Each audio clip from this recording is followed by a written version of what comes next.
The Live 5-for-6 Skyview Network, sponsored by Terry Lambert Hyundai. We are warming up even more tomorrow, and we're also going to see more cloud cover and higher humidity, which is good news. That'll help out with the fire concerns we've been dealing with and also the drought. But with the rain also comes the chance of some storms Sunday and Monday. I'll break down all the details coming up. Now on News Channel 6 at 6, debris pickup winding down in Augusta. Why city leaders are at odds over adding another pass from cleanup crews. As your News at 6 starts now. Live from Television Park, this is WJBF News Channel 6 at 6.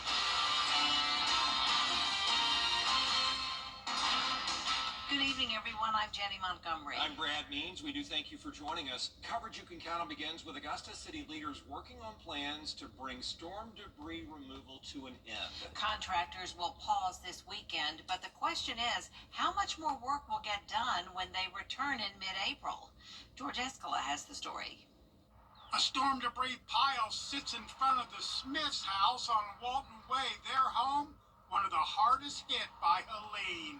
We've been working on this for 6 months. We started a story and a half high of solid limbs, trees. There is still storm debris on city streets even as Augusta finishes what it's calling its second and final pass.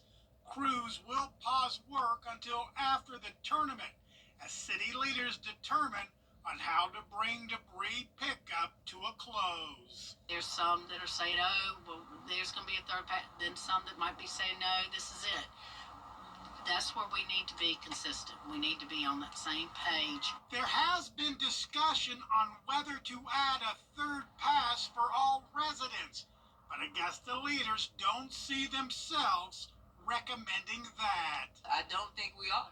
I'll be honest with you. I think, once we announced final pass, it was final pass. I do know that we have situations where some constituents did not have any pass, and we're going to rectify that. The Smiths say they've needed dozens of passes, and they're still not done with the tree damage from Helene. If it was 2 passes, you couldn't see our house. I mean, it was that bad. I mean, you got to keep picking the stuff up until it's gone. I mean, what am I? Have a big bonfire? Augusta leaders say pickup is not over and debris removal will pick up again next month. But at what extent remains to be seen. In Augusta, George Escala, WJBF, News Channel 6. It's time now for our first check of the weather. Here's our chief meteorologist, Jenna Petracci. Well, it's another gorgeous day. Blue skies here on our Terry Lambert Hyundai Skyview cam, looking from Wellstar MCG Health. Today's almanac shows we had a high temperature of 74, putting us right on track with the average. This morning we were 6 degrees below average, though. Started our day out pretty chilly at 40 degrees, and of course no rain today. Our current temperatures are still in the lower 70s, 70 in McCormick, 74 in Thompson. Millen and Louisville, you're at 75, Aiken at 72, 74 in Sparta, and 71 in Edgefield. Another day of some very dry air in place, relative humidity below 20% now in places like Augusta, Waynesboro, Millen, and because of this, we do still have that fire danger threat. But luckily, unlike yesterday, we're no longer seeing those high winds. The sustained winds are really only up to 5 miles per hour at the highest, and the gusts are only up to about 10, so big difference from yesterday. And it's all because this high pressure moved closer to the area. That's bringing the lighter winds, and then out to the west of us, we do have some cloud cover. That'll be with us by tomorrow evening, but in the meantime, this evening, we're staying mostly clear, and temperatures will be pretty mild, still in the low 60s by 9 p.m., and then getting a little bit cooler around 10 p.m. Looking ahead, you can see we are warming up big time tomorrow, starting out in the mid-40s, but then climbing by around 40 degrees in the afternoon. Highs will be in the low 80s over the next few days. We're going to see a mostly cloudy Saturday, but the weekend will start out dry, and then we'll see some rain and thunderstorms by Sunday, followed by a severe weather threat possible on Monday. I'll have your full Viper 6 forecast coming up shortly, but back to you. Jenna, thank you. Aiken County investigators are working what they say is a murder-suicide. Just before 10 o'clock this morning on Walton Court, investigators say 71-year-old Keith Jones was found dead with a self-inflicted gunshot wound. His girlfriend, 67-year-old Kathy Heydrich, was found dead with a gunshot wound to the body. Heydrich's body is being sent to Newberry for an autopsy. No autopsy scheduled on Keith Jones. A statewide burn ban is still in effect in South Carolina. In fact, the state issued 2 separate burn bans in March, something the State Forestry Commission says is rare. That second one took effect March 21st, and they say it is imperative that people comply with these bans. Plus, there are consequences for those who don't. Hurricane debris is an obstacle that we may have to overcome. We're fortunate that our partners have helped us with our recovery and our cleanup to the extent that they have, so we do have some relief there. But certainly in the wooded areas, it could pose a problem and create a much larger brush fire. Sergeant Smith talking about how dangerous things are out there. And as for violating that ban, you can face fines and or jail time. It stays in effect until these winds die down and the state gets enough rain to reduce the fire risk. And speaking of fires, Burke County has a new fire station to better serve the community. Engine Company 5 ready to open. It's located in Girard at the intersection of Highway 23 and Brigham Avenue, about 20 miles from Waynesboro. The new fire station has 4 emergency vehicle bays. It will allow us to respond quickly, more quickly, because we would respond directly onto a state highway. It also is a better living environment for the firefighters who are going to be staying down here and stationed down here. And it gives us more room too, so that's always a plus. And that new fire station took about 1 year to build. Well, it is a sure sign of progress in North Augusta, where the city broke ground on a big project off Exit 1. It's located on West Martintown Road between Knobcone Avenue and I-20, right next to North Augusta High School. 201 acres. They'll have apartments, which will be called Jackson Park, nearly 350 townhomes, single-family homes, businesses, and restaurants. Really, there's nothing out here. If you really look, I mean, just if you pull up a map, there's nothing within 3 miles of this development. 3.5. We expect hopefully to have, some sort of grocery component, some soft goods, restaurants, hospitality, possibly even some places that people work. I mean, we really feel like this is going to be a true work, live, play environment. Yeah, it is going to be mighty nice. And by the way, the name Hive comes from all the things happening around that community. 6 months ago today, the Garden City experienced the tragic impact of Hurricane Helene, and local leaders came together today to discuss the damage it caused. The Augusta Strong Town Hall meeting was held at the municipal building by organizations including Reinforce, the General Missionary Baptist Convention, and concerned citizens of Cook County. It was a chance for community residents to attend and speak about how it affected them. The goal is to help make people more aware of resources available to them. Instead of people making decisions for us, why not be in the room for yourself as a community, as someone who's been impacted by the storm, to share what your needs are and how their voice in DC and in Atlanta can be heard, and how that impact has changed the trajectory of your life, changed your ability to get funding for housing, changed your ability to just survive and thrive in our community. Event leaders also talked about the Community Development Block Grant available to Georgians. For more on how to apply, just go to our website, WJBF.com. Coming up, the investigation into that deadly plane crash in Washington, D.C. Why the NTSB says the FAA and the Army deserve more of the blame. Next. Chief Meteorologist Jennifer Tracci is back with us now. Well, it's another nice day, completely sunny, but tomorrow we'll start to see more clouds moving in with higher humidity and also warmer temperatures. Then we'll be tracking rain and some storms Sunday and Monday with the chance of severe weather. I'll have that full Viper 6 forecast right after this break. Do you like this one? I think this is my favorite. Okay, wait, this one. When it's time for an update or complete remodel, Rebath is with you every step of the way. Wow, is this going to be ready in time for the baby? From design and products to removal and installation, we handle the entire process to create a beautiful and functional bathroom for whatever your life needs.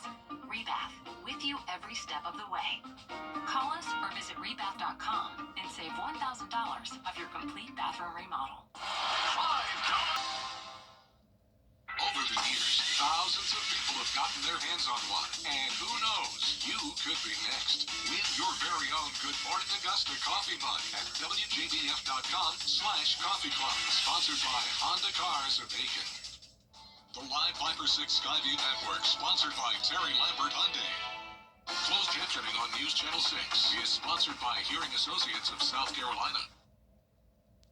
Now, your most accurate forecast with WJBF Live 5/6. Welcome back. Luckily, the winds are a lot lighter today than they've been over the past couple of days, so that's helping out with our high fire danger threat, but we do still have the very dry fuels in place with relative humidity below 20%, and of course, the vegetation is super dry with that drought ongoing, so it's still not a good idea to burn outside if you're in our Georgia counties, and that South Carolina burn ban does continue until further notice for all South Carolina counties. A few fires registering here in the CSRA, all very small, but of course we have the bigger fires, especially around Table Rock in the upstate, and then also that smoke visible along the border here into North Carolina. This is our Terry Lambert Hyundai Skyview cam. It's also pretty hazy here in the CSRA with the warm temperatures. We're sitting at 73 degrees. The winds are calm at the moment. Humidity only at 19%. And around the CSRA, still in the 70s, exactly at 70 up in Saluda, 71 in McCormick, Sandersville at 74, Allendale you're at 72, and 73 in Waynesboro. So clear skies for the most part here in this Tuesday with high pressure in control. Out to the west, we do have some cloud cover, and this will be with us by tomorrow. We're going to keep it dry, though, over the next couple of days with all the rain focused around the Gulf Coast, especially near southeastern Texas. That's where there's some heavy rain and some storms happening now. This will help them out, though, overall, considering there is an exceptional drought in parts of San Antonio and still a pretty severe drought around Corpus Christi, and that's exactly where they're in a moderate risk of excessive rainfall today. So unfortunately, flooding is very likely over there, but it will help out with their drought. Now, when it comes to our area, we're going to start out the day mostly sunny as we climb into those lower 80s, and then it will become partly cloudy later on. We're going to see 80s carrying all the way into the first week of April, briefly dipping down to 79, but overall pretty much the same temperatures over the next week or so. Our dew points are also going to be on the rise, so we're going to see higher humidity, especially as we go into Sunday and Monday with those rain chances. And with dew points in the upper 60s, that means we could have some storms and maybe even severe weather on Monday. So that'll be our day to watch. Storms will still be possible on Sunday, but it's Monday where we're highlighted under a 15% probability of some strong to severe storms. Now, the storm fuel in our area looks to be pretty low at this time, which is good news. And we'll continue to keep you updated on this as we get closer to the date. But when it comes to making some outdoor weekend plans, Saturday is good to go. It will be mostly cloudy but dry. Winds coming out of the southeast helping to warm us up. Rain will be here overnight into Sunday morning, so you'll want that rain gear with you if you're out and about on Sunday. Scattered showers and a few weak storms on and off throughout the day. Then here comes the cold front. That's what will come through on Monday late in the morning into the afternoon. There's 3 o'clock. And that's when we'll be watching for damaging wind gusts. And of course, we'll keep you updated on if it looks to be a tornado threat or not. But as of now, the low temperatures tonight will be in those mid to upper 40s under clear skies. Highs tomorrow will be in the lower 80s. And here's a look at your 10-day forecast. We're going to be dry over the next 2 days, but then those high rain chances come into the picture Sunday and Monday. It's going to be a beautiful sunny Tuesday, and all of next week for that first week of April, it's going to be very warm, eventually into the upper 80s. Now, congratulations to today's umbrella winner. That is Cynthia McCorkle from Gibson. Cynthia, you can pick up your Viper 6 umbrella here at the station and sign up to win yours on WJBF.com. Jenna, thanks a lot. The South Carolina Lady Gamecocks in the Sweet 16, as well as a pair of former local stars. We will give you all the details coming up next in sports. Georgia's heavy truck traffic. Our explorers advancing humanity. SRP Federal Credit Union, we're not just a financial institution. We're here to make a difference. We proudly donate to local schools, helping create more opportunities for the next generation. Our free financial seminars give people the tools they need to achieve financial confidence. Become a member today and experience the difference of a local credit union that's truly for you and our local community. SRP Federal Credit Union, your local credit union for our local community. Good things are happening at SRP. Georgia has some of the heaviest truck traffic in the country. Accidents are common, injuries are severe, and insurance companies don't like to pay. When insurance companies play games, we win. That's the strong. Children First on WJBF News Channel 6 is sponsored by Bridgestone, solutions for your journey. WJBF sports coverage you can count on. Death, taxes, and a Dawn Staley Coach South Carolina Gamecock squad invading the Sweet 16. Yes, the Gamecocks are in Birmingham, Alabama, getting set to face 4-seed Maryland, and our Ariel Scheifer is live in Birmingham, with the details. Ariel?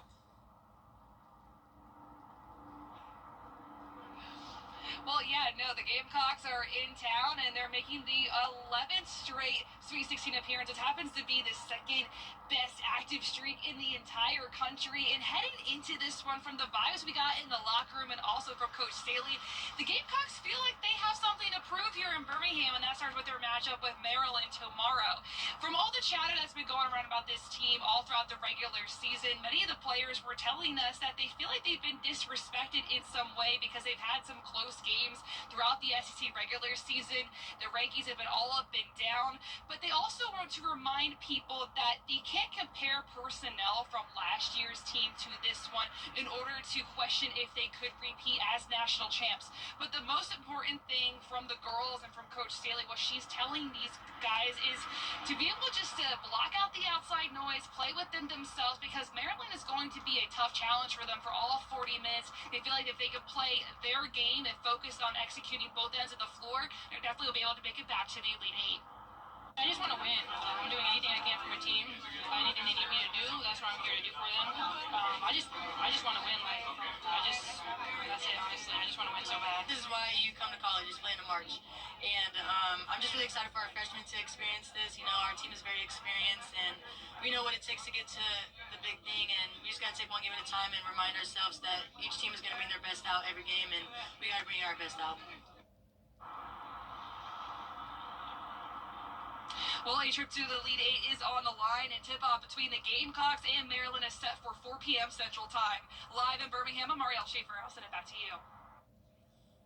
Thank you, Ariel. Now, speaking of Sweet 16 basketball, there's going to be a little CSRA basketball reunion tonight when second-seeded Alabama tangles with 6-seed BYU in the men's Sweet 16 at the Prudential Center in Newark, New Jersey. Now, remember the name Darion Reed? If you're from Grovetown, you probably do. Former Grovetown state champ has averaged about 15 minutes per game as a freshman at Alabama. He's also tallying 6.3 points, 3 boards per game for the Crimson Tide, who comes in as a number 2 seed. Meanwhile, Augusta native Elijah Crawford will suit up for the Cougars. Now, Crawford hasn't gotten quite as much time at BYU as his counterpart, but he has been lauded for his infectious persona as a teammate. Still, should be a cool hookup for the two local stars. Tip time is tonight at 7:09 p.m.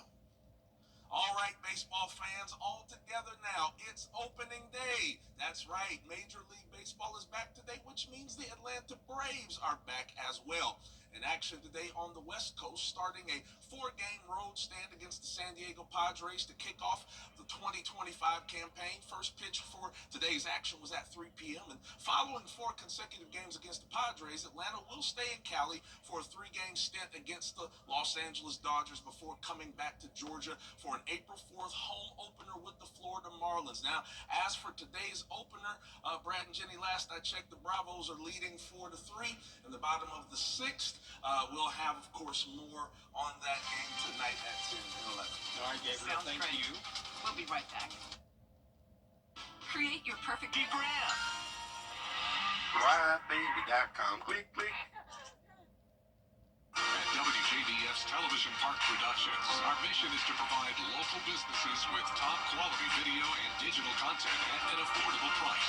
With decades of experience, our award-winning creative team will guide you step by step through the creative process, resulting in a successful marketing message for your brand.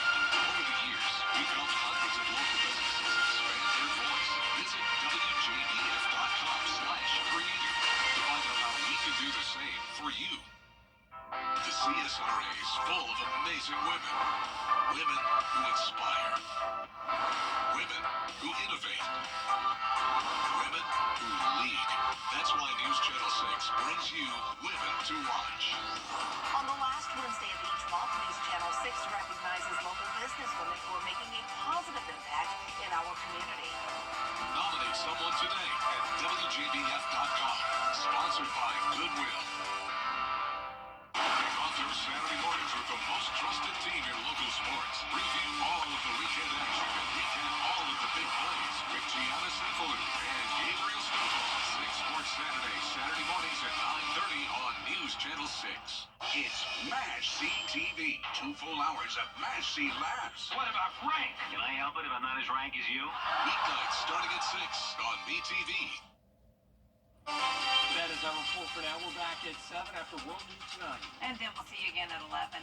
Have a great evening, everyone. Good night.